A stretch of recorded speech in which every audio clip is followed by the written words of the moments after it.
So we open with Jin-Woo emerging from the facility, and Chief Wu Jincho is already waiting outside with concern etched across his face.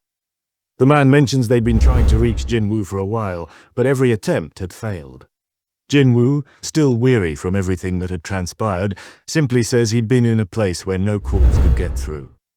But here's where it gets crazy. Jincho asks if Jin-Woo has seen Jinho, and this question catches Jin-Woo completely off guard. He's frowning, asking what Jincho means. Then Jincho drops this bombshell.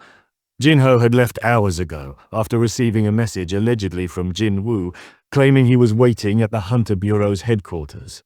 Jin-Woo is visibly confused now. He replies that he hadn't sent any such message and had just come from the Bureau himself. Jinho hadn't been there. Adam, who had caught part of the conversation, steps in and confirms that Jinho's name hadn't appeared in the visitor logs either. This is when the dread starts building, you know. Jincho nods grimly, recalling that a hunter from the Scavenger Guild had come by to pick Jinho up 2 hours earlier. The air turns heavy with urgency as Adam quickly suggests contacting the Scavenger Guild directly.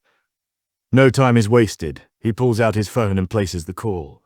Laura answers, and the moment Adam relays what had happened, her face shifts. Her voice tightens as she asks if Jin-Woo is aware. Adam admits he doesn't know the full details yet, only that Jinho is missing, and they're actively searching. Laura doesn't need to hear more. She understands the danger immediately, and promises to find out what happened as fast as possible. But here's the thing that gave me chills. Adam turns back to update Jin-Woo, but Jin-Woo is already gone. Above the city rooftops, Jin-Woo surges forward in great bounding sweeps, a blur of speed cutting across the skyline. The unease churning inside him like a storm is so palpable. He's cursing himself for being careless, for not assigning someone to guard Jinho. He should have been more cautious. The memory of the incident at Ja's school resurfaces sharply in his mind, and the thought of history repeating itself makes his chest tighten with dread. And then, without hesitation, he extends his hand and summons his army. Shadows erupt beneath his feet, stretching outward like a black tide. Thousands of shadow soldiers sweep through streets, alleys, and skies with a single purpose: to find Jinho. Jin-Woo stands atop a towering skyscraper, the wind whipping against his coat as he scans the city below with sharp, narrowed eyes. There's worry creeping behind the intensity in his gaze, a rare flicker of emotion breaking through his usual calm. His enhanced perception lets him pick out every movement, every face in the streets far beneath him. Yet there's still no sign of Jinho. His thoughts are running wild, guys. Maybe Jinho had left the city, but it doesn't make sense. It wasn't like Jinho to vanish without a word. He's a combat-type hunter, not someone who would go down without a fight. And then there's that one name tying everything together: Scavenger Guild. Jin-Woo's mind races as the name Hang Dong-Soo resurfaces in his thoughts. The man had likely been waiting for this moment, predicting their arrival in America with eerie precision. Dong-Gu wants answers about his brother's death. Jinho and Jin-Woo had been the only survivors of that dungeon. Meanwhile, tension is growing inside the Scavenger Guild's headquarters. Thomas sits stiffly in his chair, his fingers laced as report after report brings no progress. His hunters have turned up nothing. He can't understand what Dong-Gu is thinking. As an S-rank, Dong-Gu isn't unaware of the power gap between himself and Jin-Woo. Thomas realizes that Dong-Gu's reckless actions can only mean one thing. He's counting on Thomas to step in. Without waiting, he picks up his phone and calls Laura. Laura informs him that with help from the Hunter Bureau, they traced Dong-Gu's movements over the last month and narrowed down 3 potential locations. Thomas doesn't hesitate. He orders full deployment. Every available guild member is to sweep those sites, and he'll head out personally. But just before ending the call, something nags at him. He asks how Laura managed to get the Bureau to move so quickly. Her reply is simple but heavy. She told them the truth, that if Dong-Gu wasn't found soon, it would come down to a clash between Thomas Andre and Sun Jin-Woo. At the Hunter Bureau, the news hits like a shockwave. Adam relays the update to the staff. Scavenger Guild had cancelled all its scheduled raids. Every member had been mobilized. They're treating this like a crisis. The deputy director pauses mid-step when he hears this. The scale of the operation says everything. If the entire Scavenger Guild is moving, then Thomas Andre isn't just aware, he's personally involved. This isn't some internal dispute anymore. Something massive is unfolding, and the entire guild is racing to stop it before it reaches the point of no return. Now guys, this next part is brutal. The heart of the chaos lies inside a long-abandoned factory in the United States. Jinho lies unconscious on the cold concrete floor, bruised and bloodied, while a few men loom over him. One among them, voice laced with uncertainty, questions whether they're really okay with this. Dong-soo, standing over Jinho with a look of disdain, dismisses the concern with cold assurance that everything is under control. He's not planning to kill the kid, just get a few answers. He remembers Thomas's stern warning not to provoke Jin-Woo. But Dong-soo had never planned to confront Jin-Woo directly. His sights had always been set on Jinho.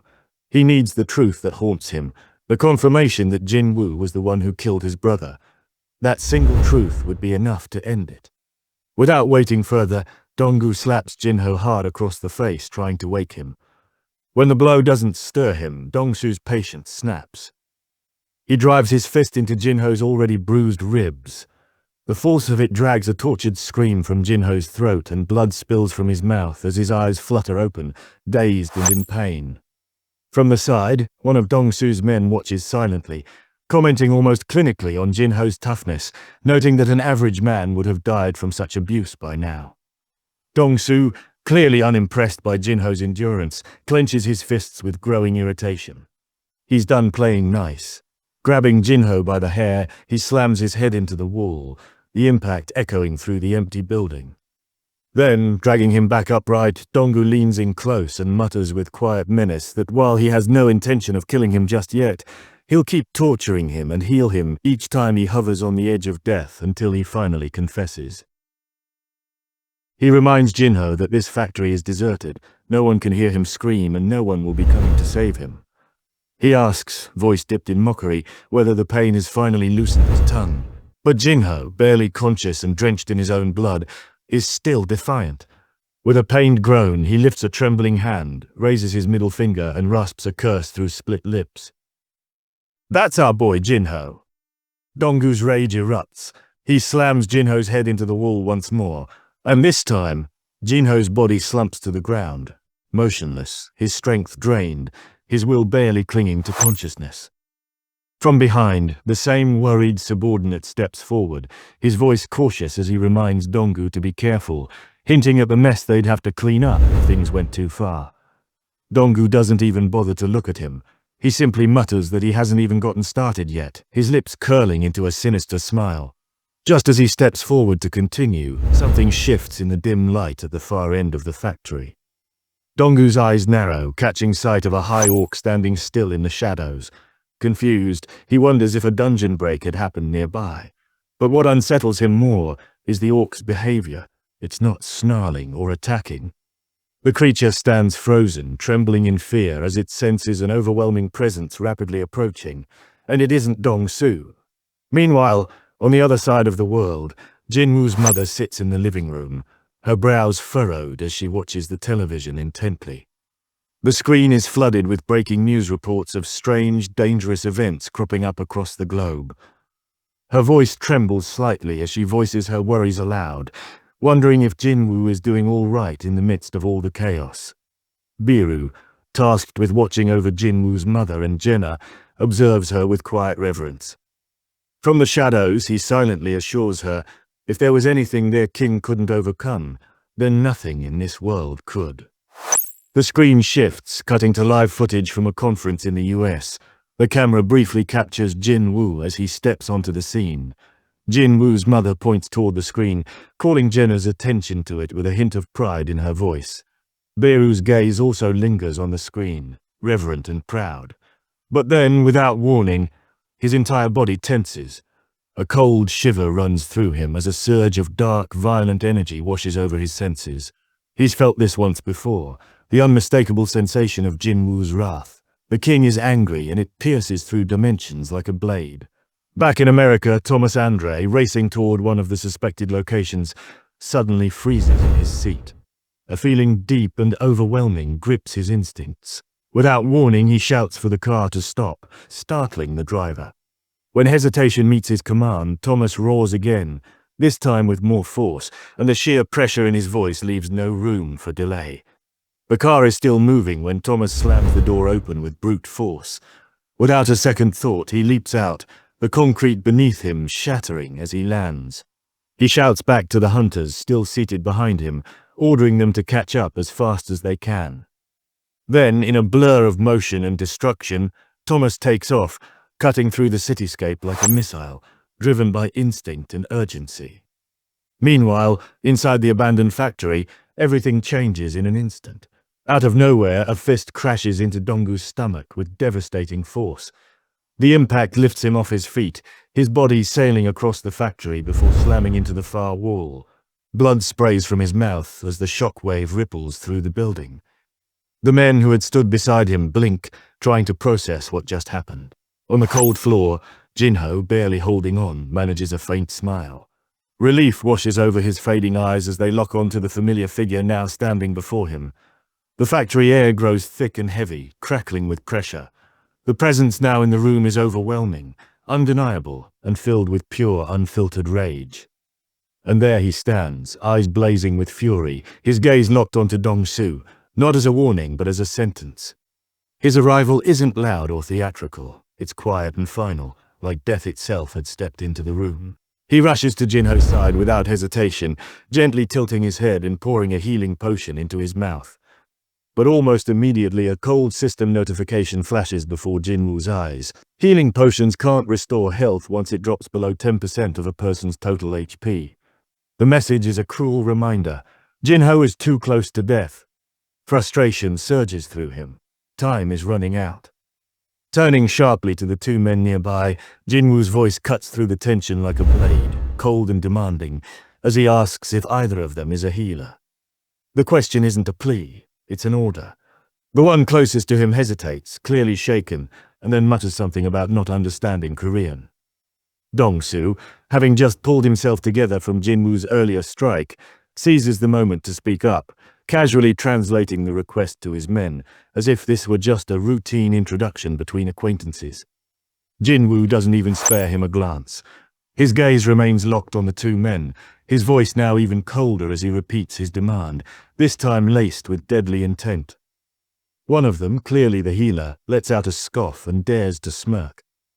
With arrogant confidence, he says Jin-Woo should convince his boss first, before making requests of him.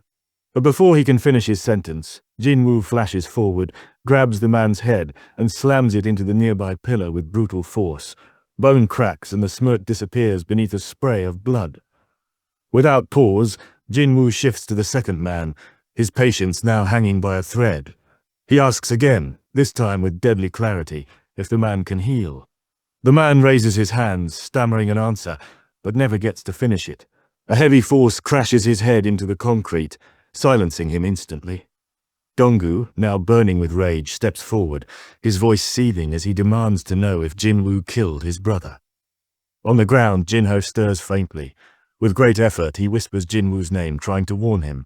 But Jin-Woo, in a calm voice, reassures him and tells Jinho to rest and not speak. What an episode! What did you think of this episode? Are you as hyped as I am for the next one? Let me know in the comments below, smash that like button if you enjoyed this breakdown, and don't forget to subscribe for more solo leveling content. I'll see you in the next one.